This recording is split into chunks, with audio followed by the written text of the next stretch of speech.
but then at some point a whale comes through the door, like a really, really large customer that has a tremendous amount of volume compared to what you're used to, and then usually what happens is that your price model breaks down.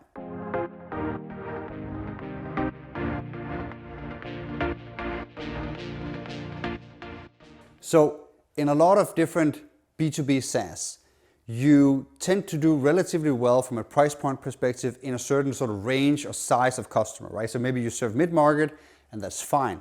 But then at some point, like a whale comes through the door, like a really, really large customer that has a tremendous amount of volume compared to what you're used to. And then usually what happens is that your price model breaks down.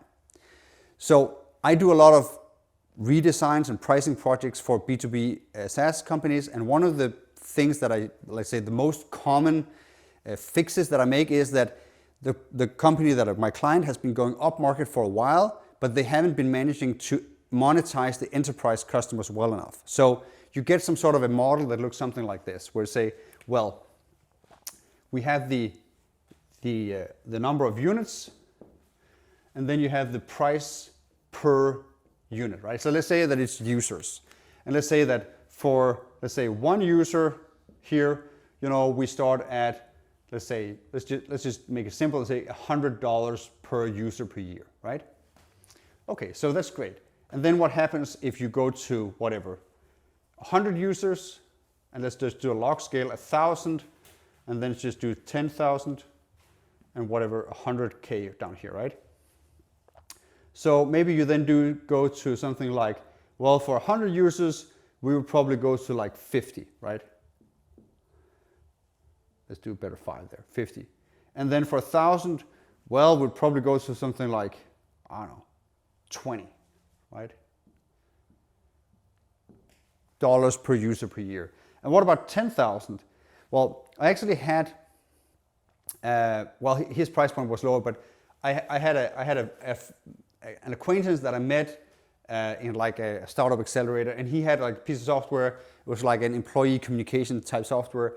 And he said, well, it's going to be like something like $10 per user per year, like per employee per year. And then someone had come through the door with like 100,000 employees, and he had ended up with like 0.02, like 2 cents per user per year. So he had essentially sort of sliced his price to like 1/500th of the original price. Like, so he just massively discounted just to get the business, but it was still like 100,000 users. And I get you want the logo, and so forth, but it actually isn't necessarily the money that these accounts are bringing. And so the price just tends to drop and drop and drop and drop, and maybe even maybe you have a cost to serve down here. Let's say it sits at like whatever $2, and you just come like alarmingly close, and maybe you're even losing money on some of the larger accounts, right? So you have this sort of issue where the larger accounts actually sometimes tend to be loss-making or just the least profitable compared to some sort of segment that you have here in the middle where you actually make a relatively good margin because of this extreme downward pressure on the core pricing unit that you're employing in your pricing model. Okay, so how do you deal with that? Well, the first thing you do is you don't give that much of a discount, right? So, but that more has to do with having a disciplined approach to discounting, like promoting some structural discounts, showing these customers that, we can't really do this game, so we sort of need to sort of maybe like end it here, something like this. So we're saying, well, we're not going to go below $20 or $10 or whatever at any volume, right? Because we don't have any business there. Okay, that's fine, but that's only half of the story. But you can solve half of the problem with monetizing enterprise customers by just being more disciplined on discounts and just negotiating harder, right? But the other half of the story comes from product. And that has to do with what can you actually sell to this customer versus this customer versus this customer. And so this has to do with going up market and going to larger accounts and then inventing things for them to buy, right? So maybe the difference between, let's say, the ICP or the ideal customer you had at the beginning was maybe like 20 to 50 users. And then you had like 100 user customer come through the door. That was fine. They bought pretty much the same product. And then, you had a 250 user customer. They pretty much bought the same product, but they started to have like, maybe they needed a little bit more support. Maybe they needed more sort of hand holding with the onboarding different things started, and then they needed some different reporting. They maybe at 1,000 users, they wanted the invoice to be split into different departments, so they needed that. They needed another type of integration into their core system. They wanted some single sign-on, and so on. So what happens is that larger customers tend to want large customer type things, which usually has to do with services, security, and compliance. So in that sense, enterprise, the enterprise tier that everybody just slaps onto the right of their pricing model, tends to be a job or a very specific sort of solution in and of itself, almost divorced or separated from whatever else you're doing in your software. It's just something that you're saying, well, if you are a large organization and you want to buy the thing, then you need to buy it in this certain way, where I give you all these security and compliance features on top of the core product. So you have this sort of gap here. Let's use another color for this. Where you're saying, well, let's say that we executed sort of this sort of core pricing metric to this point here. But now we're inventing other things. We're saying, well, we're gonna create some add-ons for you that are only really useful once you get to a certain size. And then maybe we can create some services for you as well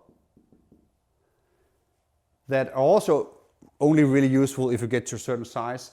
And maybe finally, we can create some terms and conditions for you that are only really useful if you're of a certain size. So, for example, I routinely charge 10 to 15% more on enterprise software through what I call a commercial SLA.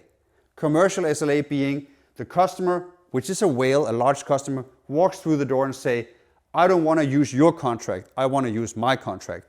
And I don't want to use your data processing agreement, I want to use my data processing agreement, or whatever it is. And I don't want to pay through the quarterly or monthly or annual system that you have. I want you to go in and use my invoicing portal and so forth. And you say, that's fine. It sounds like you need our commercial SLA, which means that we now treat you specially. We will create a different setup for you in our customer success flow, in our billing flow, and so forth. But that costs us more money to operate and deliver. So we're going to add 10 to 20% on the total price point for your thing, on top of premium support or on top of some of the functional add-ons or integrations that you also need. So I call this out here the revenue mix. Where I'm saying, well,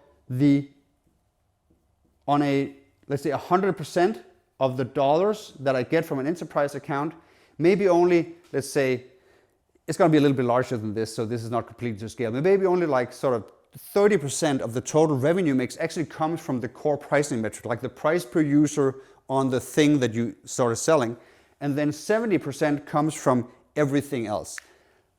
Functional add-ons that only large accounts use, different services, different terms and conditions that they only buy or need to buy because they're big. So you need to sort of invent these things so that they can put them in basket and check out with them. And you need to have the discipline in place from your sales department to not just give them away for free, but to actually charge for them and to explain to your sales that, hey, the reason we have these special things is so that we can increase the monetization of these accounts, not so that we can have yet another thing to sort of throw away for free into the mix to close them at super small price points, even though they bring us whatever, 1 million users. So this is just I think a really fruitful and useful way to think about how you approach this discount pressure from large customers. Like step 1, be more disciplined. But step 2, invent things that they can buy that would actually increase the revenue on those accounts. Okay, take care and good luck.